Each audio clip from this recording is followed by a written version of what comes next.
Hello, patrons, subscribers, fans, followers, supporters, and generally anyone who happens to stumble across my videos. This is Johnston Blackhorse, the one and only. And I'm making this video right now because in the previous video I made, it's still it's still in the same day. I said I was going to go watch some movies, but in uploading that recent or that yeah the most recent video, like it took a couple of hours to do so, and I kind of I don't know how long it took because honestly I laid down and I fell asleep. So I think, you know what, it's getting kind of late in the day. I'm just gonna hold off on going to the cinema and put it off until tomorrow so I can just save both of these movies I want to watch, Deadpool 2 and Avengers Infinity Wars. Put them off until tomorrow so I can just watch them back to back, and maybe I can get some sort of matinee price or something. And just enjoy the whole Saturday afternoon as I do that. So yeah, but I guess to just like be a little more productive and just spend a little more time, I guess, producing content, I'm gonna go ahead and do like a let's draw. So let's draw. And for this let's draw, I'm gonna go ahead and draw something that was suggested to me. I had someone on Deviantart do somewhat of a request or a suggestion and asked that I draw several characters from a show called Die Schule der Kleinen Vampier. And I guess it's well, it sounds German. I guess it's a German animated TV show about a school for vampires, and the characters he wants me to draw are named Gruftine, Ravina, Batoria, Gruftine's cousin, and Nofre. I'm not even sure if I'm pronouncing those names correctly, but yeah, well, figured I might as well just do something like that for this let's draw. And since it's going to be a let's draw of like uh, these characters, I'm thinking just kind of like making it like a maybe a natus_01 let's draw. So okay, I'm gonna put on some music. Whoa, that's loud. Sorry for that.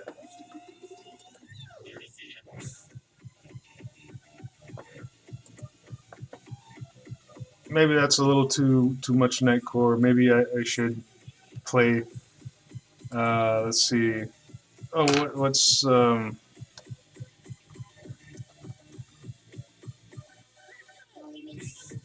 techno? Something techno.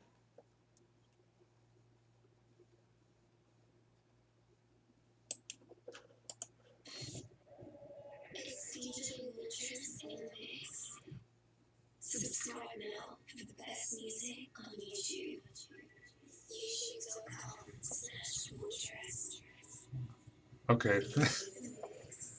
I guess we'll just go with that then. So the first character I'm going to work on is this Gruftine from the show Die Schule der Kleinen Vampire. And oh,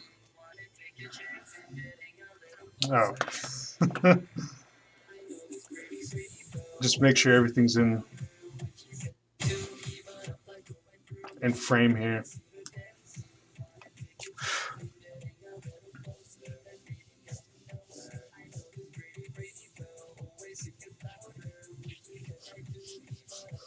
I'm just gonna maybe play around with a pose and see how that comes out.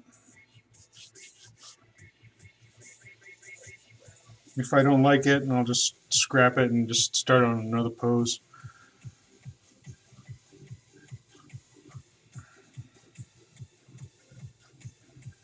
Oh, and this suggestion came from a person by the name of oh geez, Abusefag on Deviantart. So here you go, Abusefag.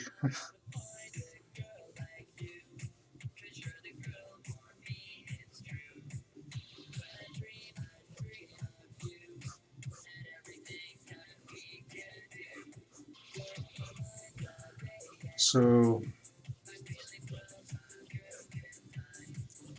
if you can tell, I'm drawing this character in somewhat of a seated pose, and he was kind enough to link me to some reference sheets, which are screenshots that look like they come from the actual cartoon. I haven't taken any time to just view the cartoon myself, but it looks like a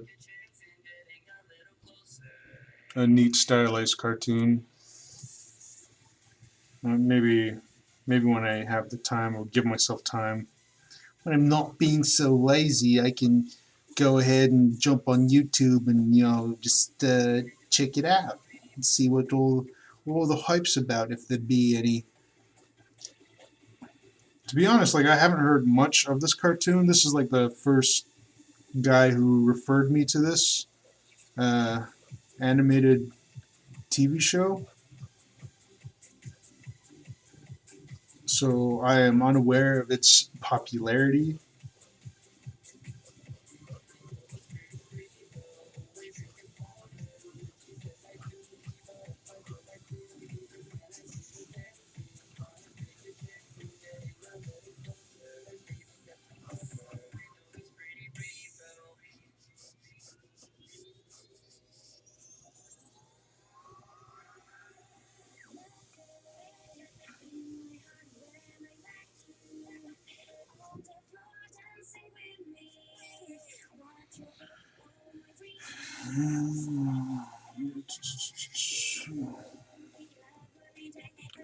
Now, when I draw like pre-existing characters, sometimes I have like a somewhat of a artistic conflict with myself on whether or not to stay on model.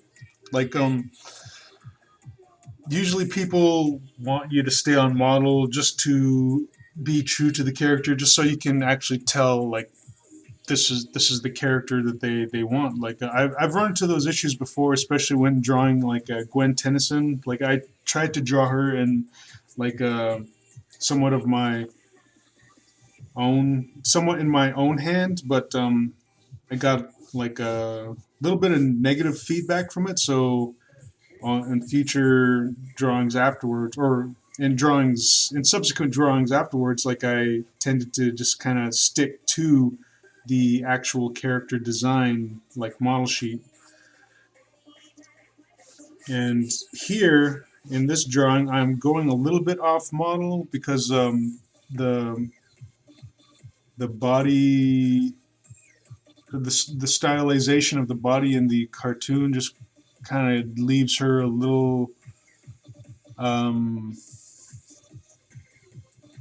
more of like a very well, it's a very cartoony structure where it doesn't have too much definition in like the body structure, and it's in and of itself. Like it's more of like a, if I can just illustrate off to the side here, like kind of a shape such as this. Here's her head, and here's like her the major like part of her body, because like she's draped in like this dress here. And in the character design, there's like really no like reference to any type of shoulders or whatever, and her arms just kind of like swoop up into her neck, which then just go up into her um, large head. And like with these the style of these characters in this cartoon, they all have pretty pretty large heads. And are the rest of the designs like this? Let me check. No, not really. Like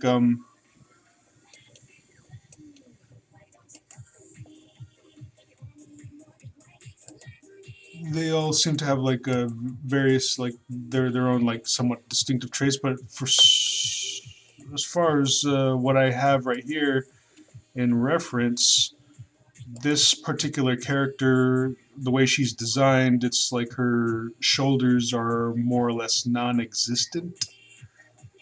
So as an artist, just like recreating like this character for like a kind of like a request, like do I stick to that model or just do I go a little off model in order to bring a little air of realism into it? So as you can see here, like I'm somewhat like kind of putting in some shoulders and trying to just draw her as slender as possible. And but for her face and facial features, like I'm gonna like stick to the model as close as possible, as far as the character sheets go.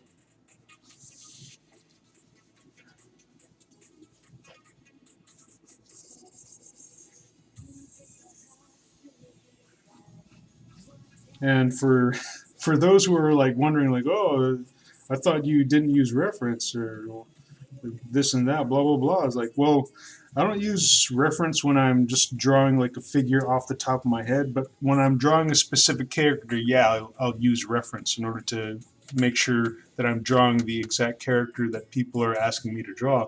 So if you see here on my computer, the only reference I have are the screenshots of this character here that were sent to me.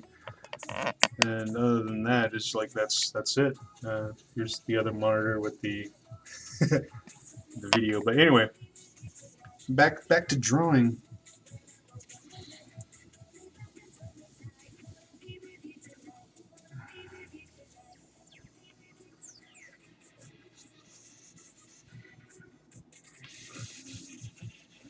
Hmm.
Just noticed that we're starting to lose some sunlight, but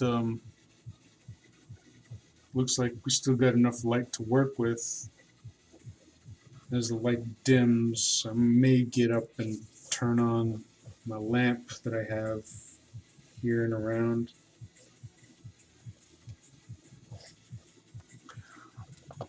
Huh. There's not much reference of this character's feet since they always seem to be draped over by her um, dress her that reaches the floor. So like her feet are always concealed. So I don't know how they depict her feet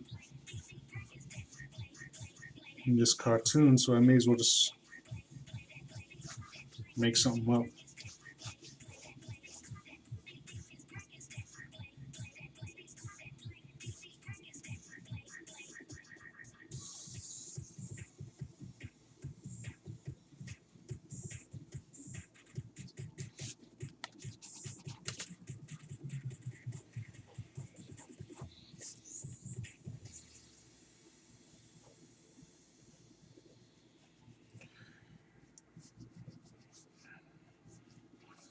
And she's got pretty big ponytail coming out the back of her head here. Drapes down and just kind of does a bit of a wobbly doodad at the end here, right down at back.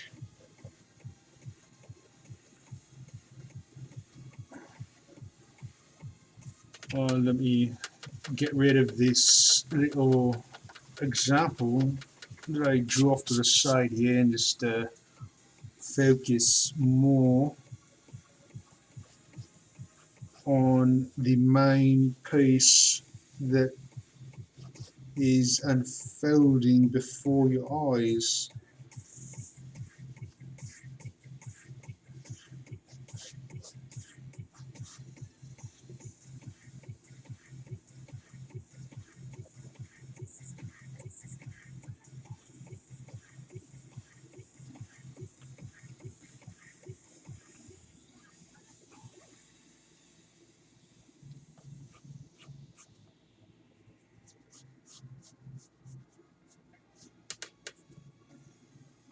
She's got these little hair tassels that come off to the side off her ears, and these other hair tassels, these hair tassel bangs that come off the little patch of hair that she's got on the top here, because this character, the way she's designed, has the sides of her head shaved, and just a bit of I guess dimples on the side of her head just to indicate that, as it illustrates in the character designs and the screenshots they have, or Abusefag is put together. I don't know if A himself put them together, if these screenshots were just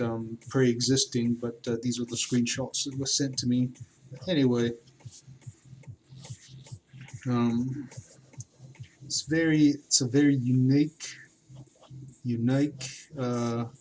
hairstyle she has, especially for a girl. And I like girls that can pull off like a buzzed head look, and this is quite similar to that.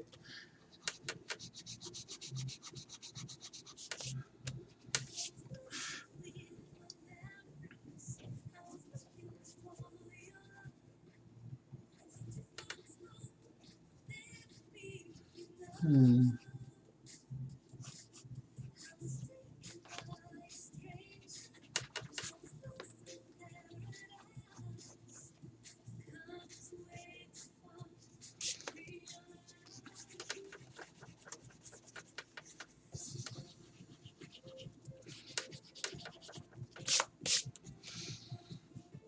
Hmm.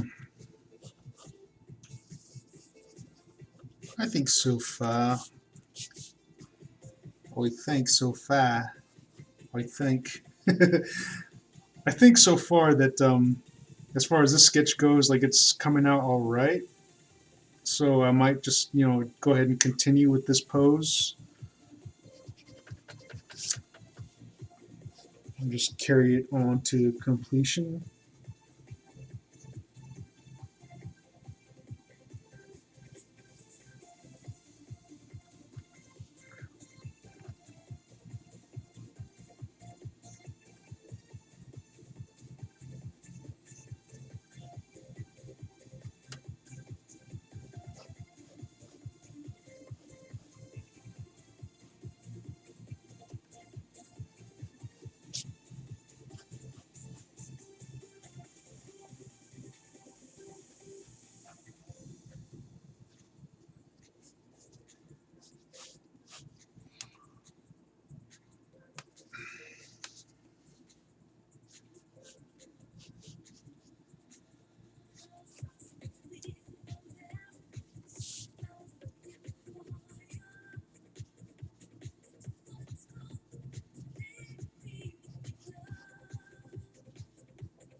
Hmm.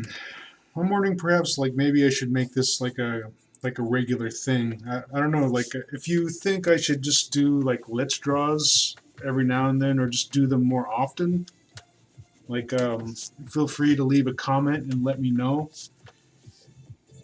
And if you want me to do more let's draws, like I'm gonna need more suggestions on what characters to draw.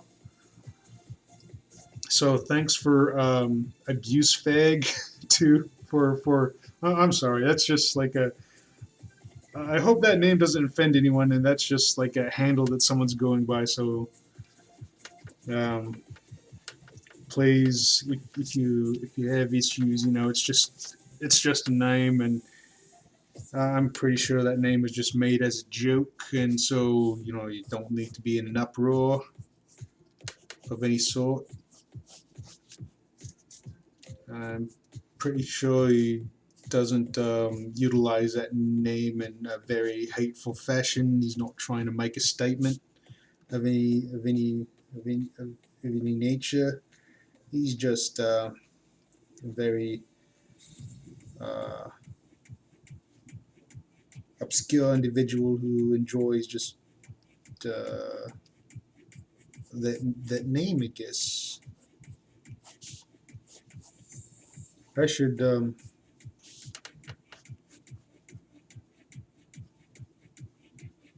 put a little more practice in my accents.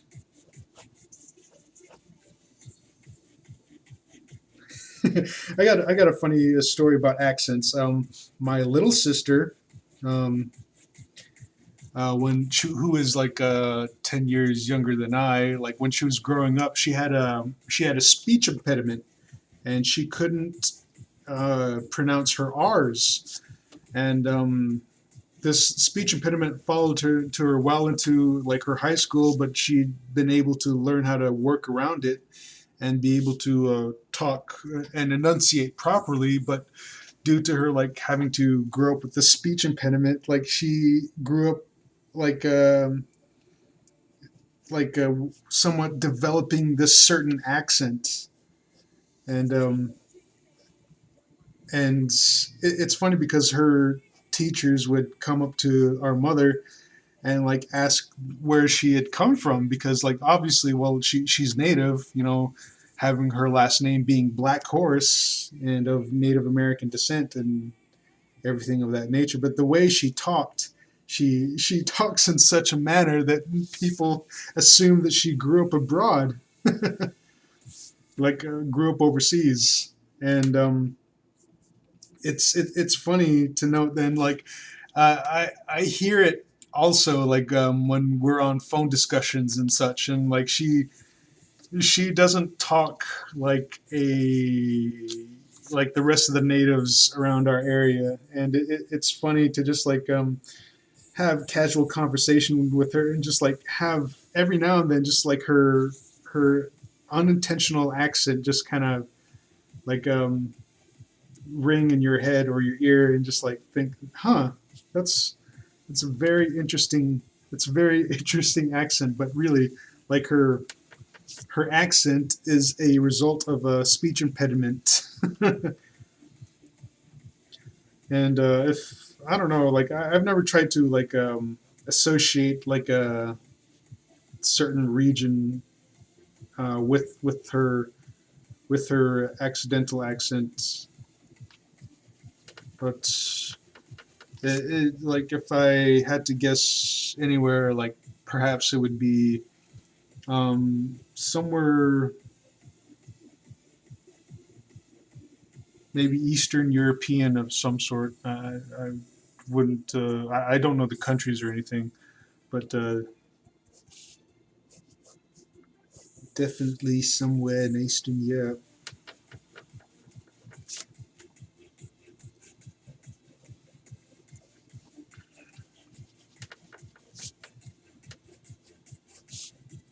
Okay, and now that we're getting well past the sketching phase of this, I should probably put on some, I don't know, like a put her in a bikini of some sort, just to like quell any outrage that people might try to point to. Like, what are you doing drawing underage female characters nude on YouTube? Like, no, that's not what's going on here. I'm just drawing. Jeez, get a grip on yourself. I really dislike censorship and what it's become.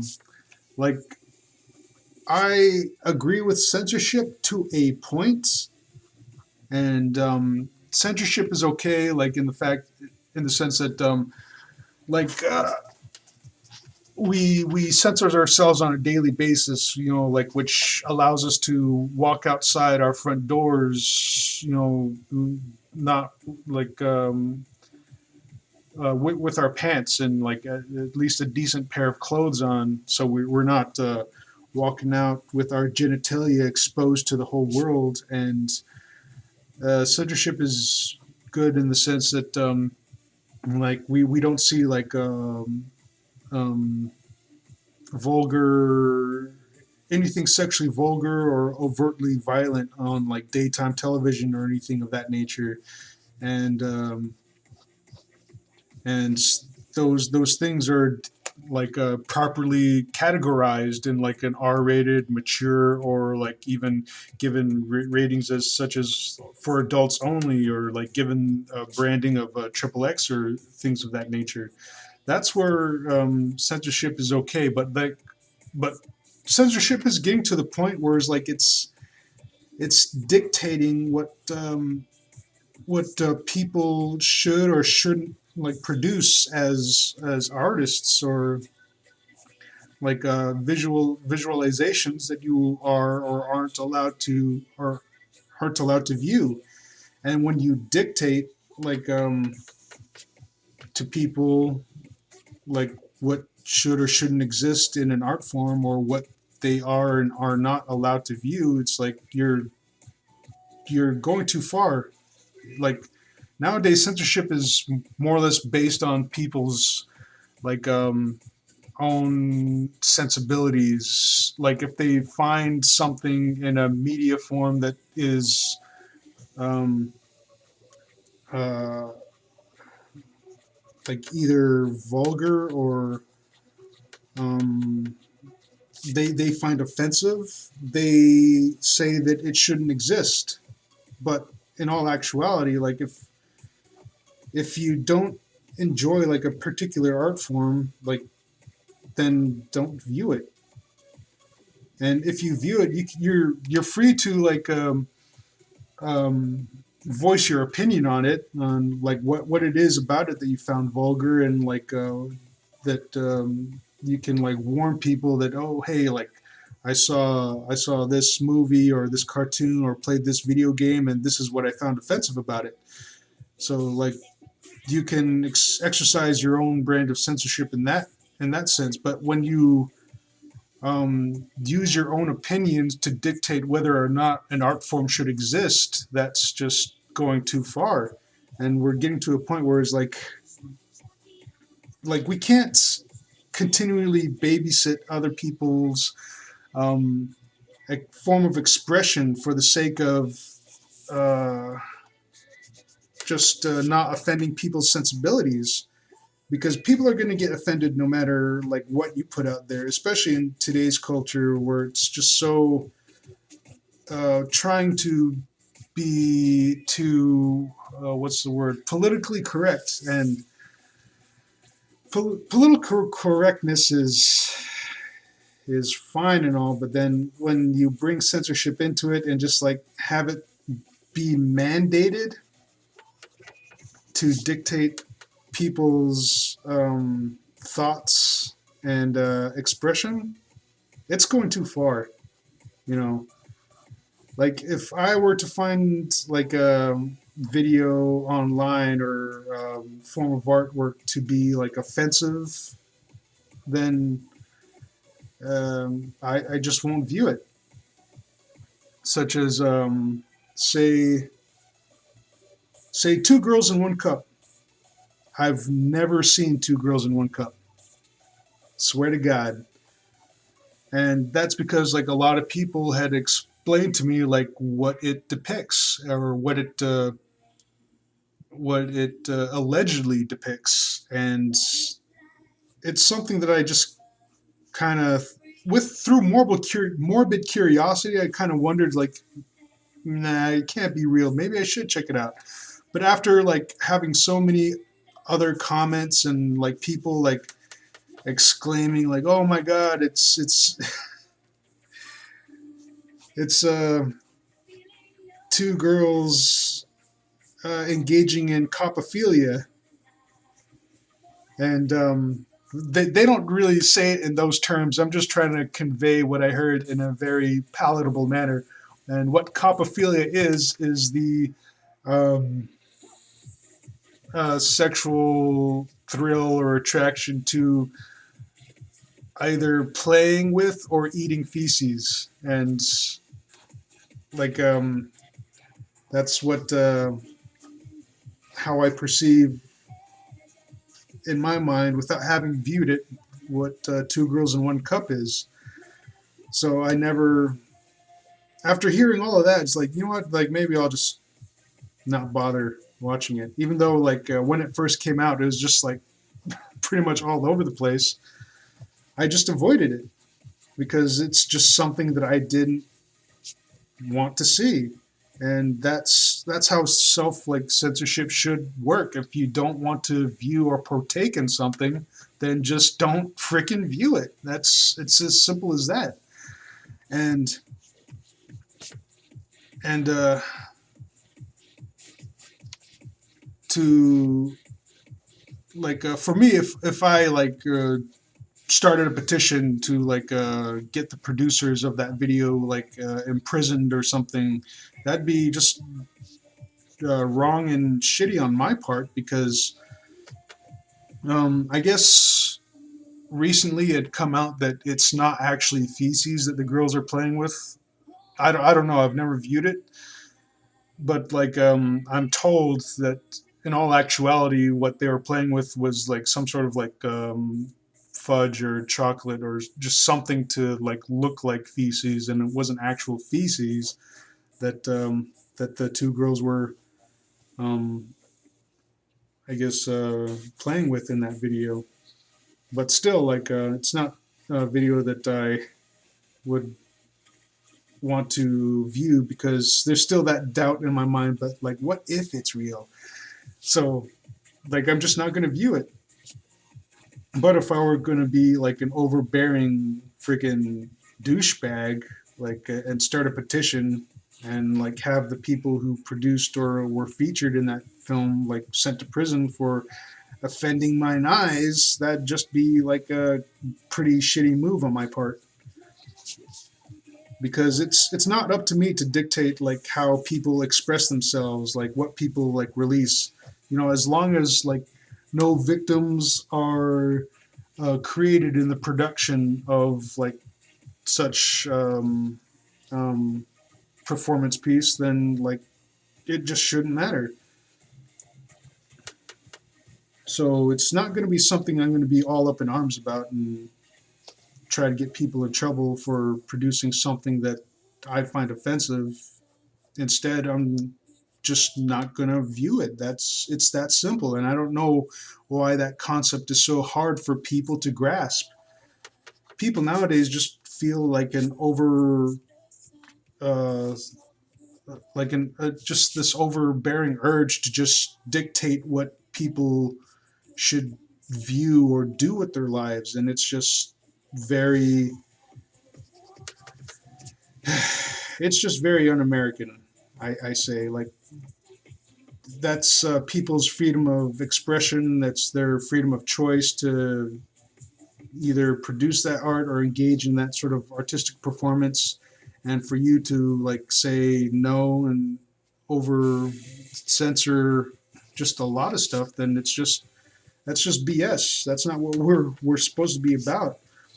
So we got to stop. We got to stop babysitting like everyone and just like friggin' just enjoy our own lives, enjoy our own time with our families, and just if we don't want to be exposed to something, then don't view it. If you don't want your family to be exposed to something, like just tell them about it, like warn them about it, like hey, don't watch that video because it features coprophilia and it's gross, and I don't recommend that you see it.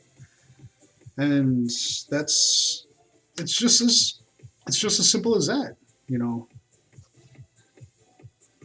I don't know why that concept is so difficult for people to understand and why people feel the need to just dictate what people should and shouldn't watch.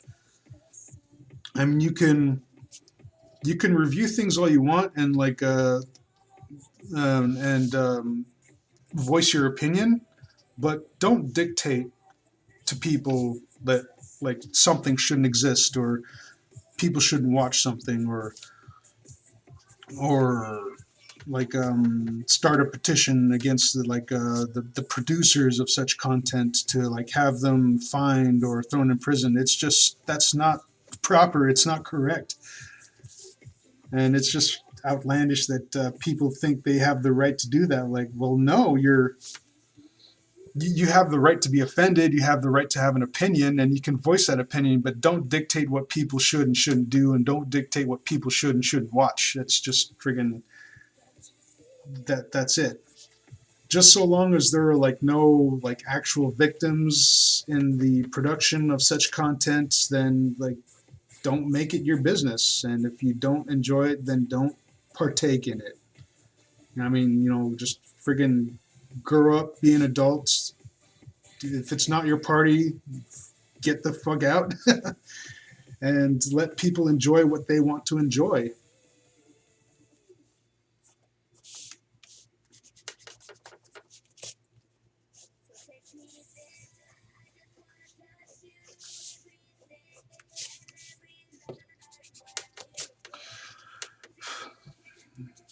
Well, here's my sketch so far of this particular character.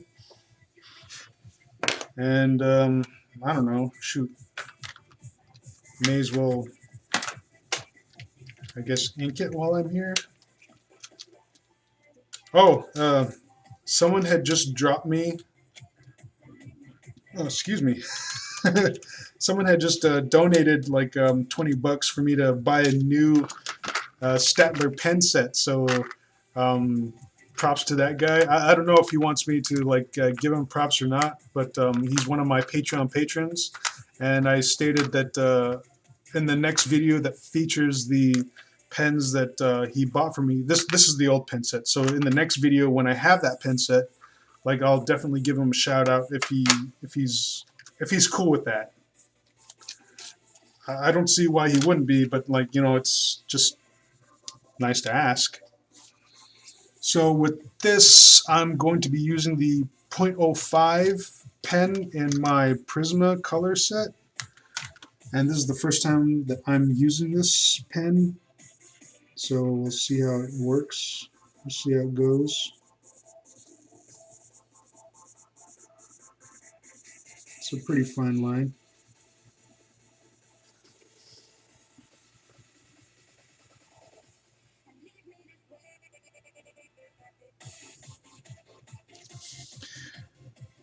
another side thought I had about my artwork is that maybe I should start coloring some of my pre-existing artwork, like taking some of the full resolution scans I have, bringing them into Photoshop or one of the other painting programs I have, maybe even Illustrator, and just start coloring them. Maybe I can show you all how to illustrate the hard way. And what I mean by that is I learned how to utilize Illustrator in one of the first casino gaming companies that I worked for. And when we first started out, we were using Illustrator 6. Now, for those of you who don't know, like Illustrator 6 is was probably at the time one of the most basic Illustrator programs out there. Of course, there were like more recent versions, but Illustrator 6 was the version which still had like a lot of the usable features that we required as designers to like that we needed to use in our games, because subsequent versions of Illustrator 6 up until the more recent ones were still playing around with like the I guess the accessibility of tools, and still playing around with like some of the features. And in some of the subsequent programs, there were certain features in Illustrator 6 that they took out in later versions, but then ultimately put back in, and made them easier to work with. So when I learned Illustrator, I learned on Illustrator 6, and wow, I mean, it was quite a challenge just to like get the hang of it at first. And I dabbled, or I was introduced to Illustrator when I was in college, and I just did my projects just to, finish my Illustrator projects and be done with it. Because when I was first introduced to Illustrator, I hated the program. Like, it was just so cumbersome to like get used to. And after passing that class, I figured Illustrator was like a program that I would never have to deal with ever again, because it was just so technical. And for me, that was just very problematic. Is like, you're just so restricted and having to design things in a certain particular way, and I hated it. But unbeknownst to me, in the near future, upon graduating, I would get hired onto a company which mainly used Illustrator. So before getting hired, I had to have like a little bit of a crash course in how Illustrator works and the use of the tools and whatever. But once I became proficient at it, like it became one of my more favorite tools to utilize when designing precise um, um, or making designs that required a lot of precision, such as text. And there are some text files I gotta finish designing just so I can have some better looking title cards for my videos.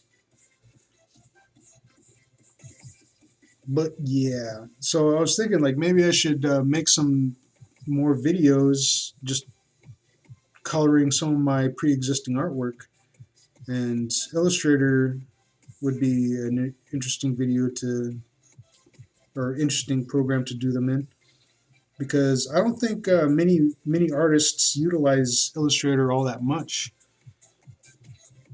Because I look around and I see like a lot of like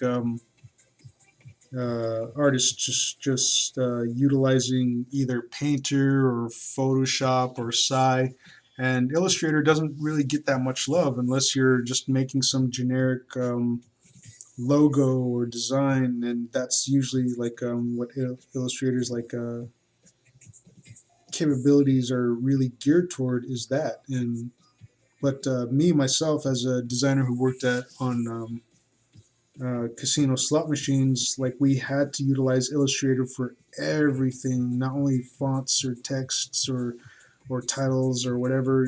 We had to utilize Illustrator to build these characters and epic like backgrounds and such, and it was just pretty impressive. Like once you get to know the program, you are able to just design all these like amazing things. But it's all done on a very, very technical scale, and that's where the challenge comes in.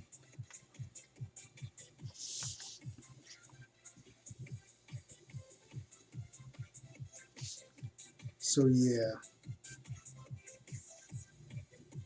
if you think it's a good idea for me to like start making videos or let's draws and just maybe doing recolors of my pre-existing artwork, just go ahead and leave me a comment if that's something you'd like to also see in the future.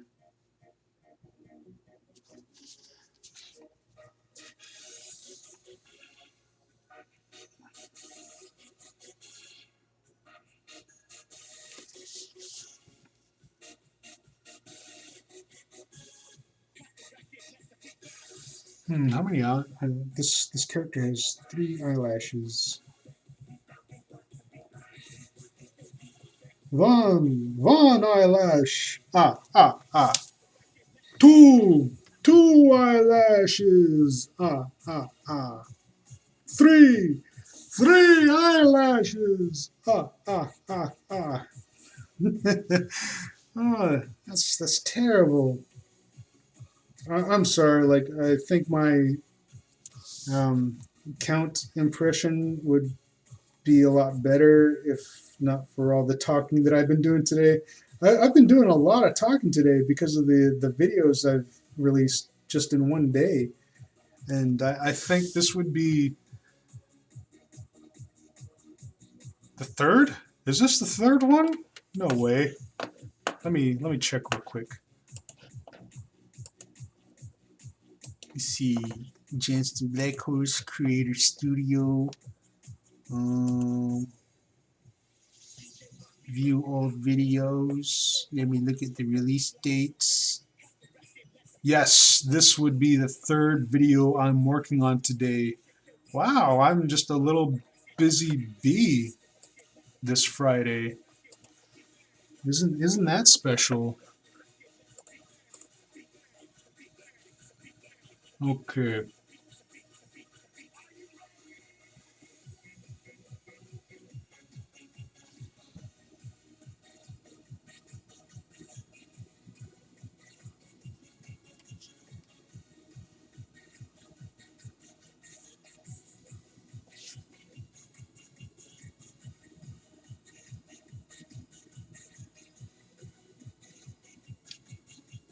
Again, 3 eyelashes. Ah.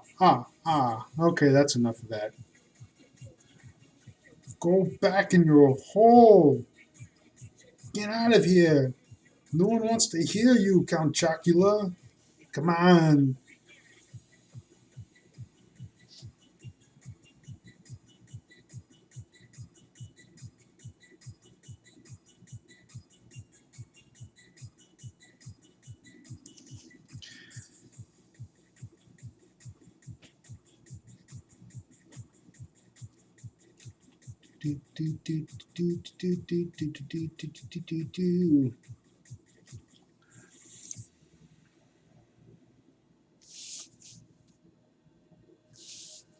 I might have sketched her nose a little too wide, so I'm going to go ahead and just ink it a little smaller here. There we go. There we go. There we go. Ah, geez. My voice is slightly raspy due to all the talking I've been doing today. Well, with that being the case, maybe my Christopher Walken sounds a little more spot on.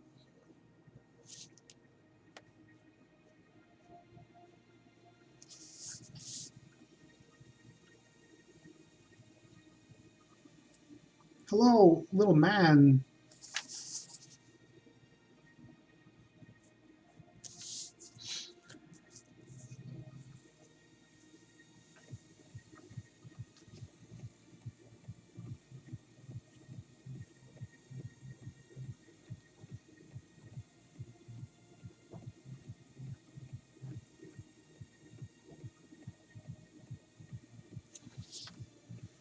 know, Uncle Bilbo Baggins wanted you to have this ring. And I wasn't gonna let no greasy oxes get their hands on the precious. Ah, shit. I think I fucked up. I forgot to put in her fangs. Oh no. I suck. This whole piece is ruined. It's ruined. I don't know. Maybe I can scan it in and just fix it in Photoshop. I'll just throw the freaking fangs in here. Oh man. Ugh. What crappy artist am I to overlook such a glaring detail? Like, I'm drawing a vampire. Of course, she's going to have fangs. Did you not think of that? No, I just overlooked it. I'm sorry. It won't happen again. I can fix it in Photoshop if you like. I can scan it and maybe this will be one of the first pieces that I actually color. I don't know. I'm very sorry. I apologize for my ineptitudes. Well, you should be. You're drawing a freaking vampire and you don't freaking bother to sketch the fangs? Oh, jeez! I'm sorry. I just been really busy and just trying to earn money and making all this artwork and making these videos and discussions and topics and such. Well, there really is no excuse. Like, yeah, it's a vampire. It should have been obvious. It's my bad. I overlooked it. Ugh. Well, just make sure it doesn't happen again. Do I make myself clear? Yes, perfectly clear. Again, I can't apologize enough. It won't happen again. Well, good. See that it doesn't. Oh man, God, I am very, very lonely. Oh, jeez. Oh.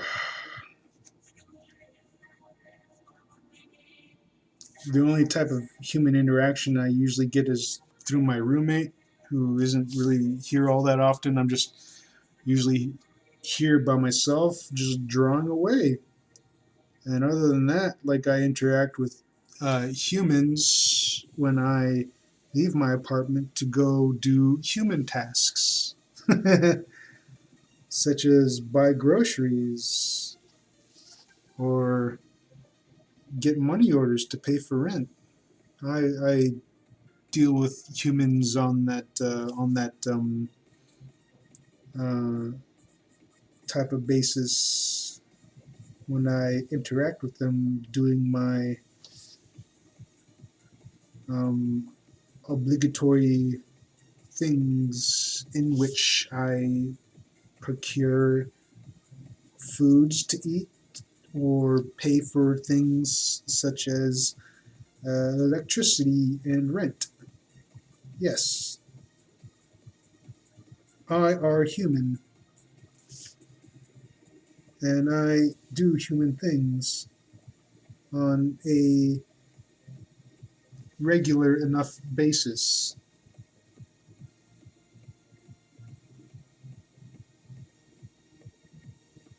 Of course, I might be a little something extra than human. Like I want to like do that in a future video. That not too many people know this or are aware, but during um, when this country was like mining a lot of uranium, like several decades ago, um, a lot of uranium mines were opened up on Navajo tribal lands, and a lot of Navajo peoples were hired to mine that uranium. And what the government did is lie to them and say that, um, well, when giving them little to no protective gear, they would tell them that the protective gear that they had on was sufficient in order to avoid any negative reactions due to the radiation from mining uranium. So a lot of Navajo Native Americans were sent in to these uranium mines with little to no protection and were not made clearly aware of the um, extreme danger that they were being intentionally placed in. And my grandfather was one of those people. And since he had to work on a uranium mine, um, his family at the time were made to live on these uranium mine camps. And everything on the uranium mine camp was just heavily irradiated with all this radiation. Even the food, the equipment, even the drinking water. And it was on living on this uranium mine camp. That's when my mother was born, around that time. So that being the case, she was born like with a few abnormalities. The abnormalities aren't visually seen in any way, but they're abnormalities in the sense that she was born without sweat glands. So in the summer, she tends to overheat because she can't sweat. So she avoids like overexerting herself in the summer heat because like she just can't risk getting. She's at higher risk of like heat stroke. And also, she was born without pain receptors in her lower extremities, meaning she doesn't have pain sensors in her legs. So, with that, like when I was a kid, like she had broken her ankles, and she was unaware of it because she didn't feel them. And it was only when she was having some slight discomfort she finally went to doctor and had her feet looked at, and they told her like, "Hey, you've been walking around on broken ankles for all this time. Like, couldn't you feel it?" And my mother said no. And I think that's when it became fully aware to her that she really doesn't have like pain receptors in her legs. And at her advanced age, she started to feel, I think, a lot more of these negative effects due to the radiation that she was exposed to as a child.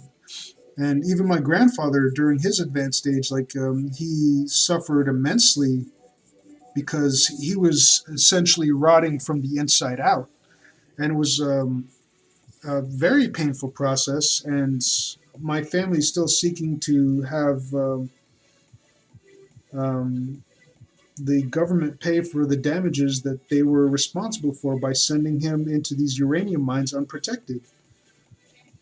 But with that, like since my mother has been born with these abnormalities, and through some weird way, I believe all of her children were not we don't have the same ailments as she does, but somehow we were bestowed with a few cool a few cool things. So I was gonna make a video just kind of like detailing some of those uh, things in my family history, but like kind of saying like I might I might be a mutant, and this is why. And some of the like let's say let's just call them mutant powers, I guess. And they're very minute, very minimal, but yet they're still there.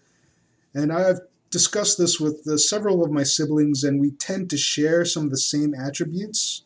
And it's all thanks to my mother. And um, uh, bless my mother's heart, like this is something that she feared for so long, that we would grow up to have like certain abnormalities or something wrong with us due to her exposure to radiation at a young age. And this it's like a paranoia that she's lived with throughout her whole life, is like what happens to one of her children when we start having like certain symptoms or effects or side effects due to the radiation that her family was exposed to. And thank goodness that we don't have any like major setbacks in the sense of like any sort of mutations that she has been able or she's been made to endure. But we've had a few mutations in the sense that they're more like attributes than they are setbacks. And one of these attributes being a well, first off, there's a high tolerance for pain. So as far as pain goes, like me and my siblings, we can take like a pretty large amount of pain and just um, are able to, I guess, cope with that in a sense. Like when I was a kid and I broke my ankle, you know, I could feel the break. I could feel like the slight pain there, but it wasn't like actually painful. It was more like a sensing of like, hey, my friggin' leg is injured, and it's like I think my response to pain for the most part is more of a learned response.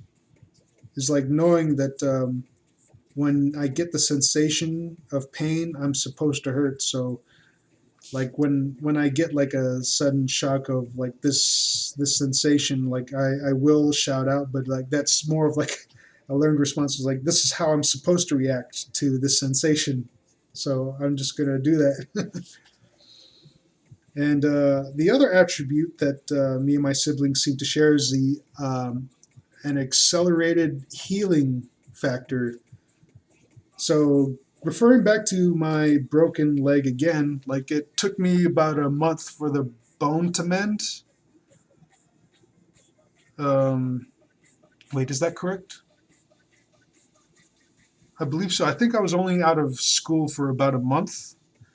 The bone mended, and the doctor said I would have to walk around on crutches for another month until my leg was properly because when you wear a cast for like a certain amount of time, your muscles are going to atrophy because you can't use those muscles until you have that cast removed. And when I had that cast removed, like my leg was just so scrawny and just so pale. It was just like it was just really gross. And and they gave me crutches and told me like I'm gonna have to walk around crutches for several weeks until my muscles just are able to support my weight again. But I only use those crutches for that weekend.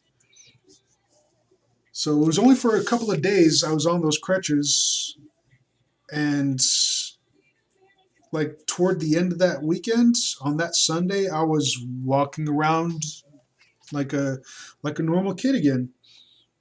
And it didn't take too long for me to just start like walking to school and running around as I usually did. So would that have been capable without my accelerated healing factor? Like I don't know. But then as a child of that young age, like I was in middle school, I was unaware that I might have an accelerated healing factor. And this is a topic of discussion that I brought up to my other siblings, and they too have noticed that they do heal at a very accelerated rate when compared to other people, such as like cuts and bruises. Like they'll clear up in a good part of a day, and just they'll just move on and get on with their other routines as if nothing had happened. And in another case of my like accelerated healing factor, now this is an embarrassing story, but this is when I was just a raging alcoholic. I got in a bar fight, but I wouldn't really call it much of a bar fight. I would call it like a drunken incident in which I got pummeled fiercely because even when I'm drunk and even when I'm getting my ass kicked, I can't bring it upon myself to lash out or punch another individual because in I'm just afraid that I'm afraid that I'm gonna destroy them with one punch. Like I know that sounds silly and everything, but when it comes down to it, and like I get in a situation like that, I have this like inner thought or inner emotion, like I can't allow myself to punch this person because it might destroy them. I know it sounds silly, but like, you know what, like I guess I'll just stick with that. But that happened in this case. I allowed myself to get my friggin' uh, my ass beat, you know, and the day after I woke up and my hand was swollen and the one whole side of my face was all scratched and bloody because I guess I had like scraped it on the ground or the asphalt or something. I'm not sure like what had happened, but like the one whole side of my face was just beat in. And I think it was the left side because the guy who was beating my face was like, I think he was right-handed. So like my face was all beat up. And it was just I guess a sight to behold. But I cleaned off the blood, and it was weird because it was a lot of blood. And after cleaning off all that blood, there was like there was no abrasions, there were like no open wounds or anything to indicate that I had been bleeding. So I have no idea where all that blood came from. I'm pretty sure it was mine though. Wait, what if it wasn't my blood? What if I did fight back? Shoot, I don't remember. But in any case, like, you know, I woke up with all this blood on my face. I'm pretty sure it was mine. And after cleaning all that blood off, like there's no indication of any injury. And I was good toward the end of that day.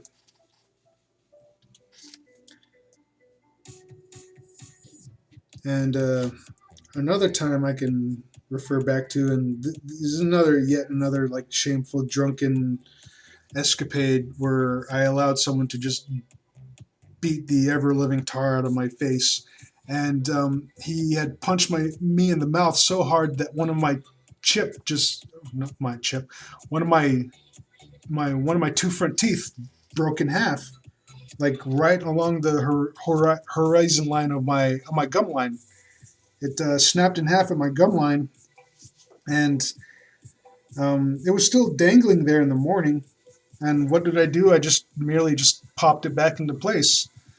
And throughout, I guess, like a month or so, like that tooth kept shifting, and I kept popping it back into place until eventually, I guess the tooth fused with the rest of itself, and it's okay now. Like I can eat regularly and everything, and I can eat apples just fine. But yeah, like who ever heard of like a tooth just getting chipped in half and just being able to pop it back into place until it actually finally fused with the rest of itself, and now it's just fine.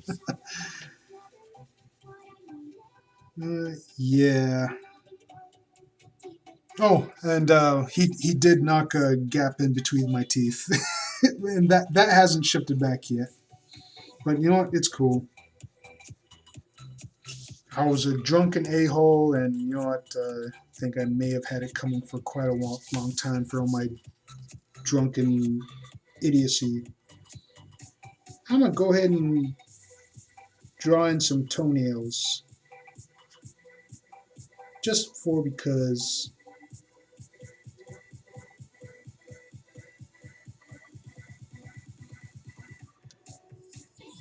And so yeah, I talked to my other siblings, and they also seem to have very similar attributes.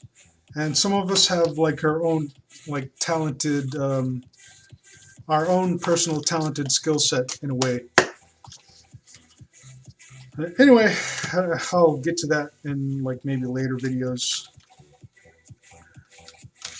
So this sketch is more or less done, and I may as well draw it under the banner of Natus, and therefore sign it with the N_01.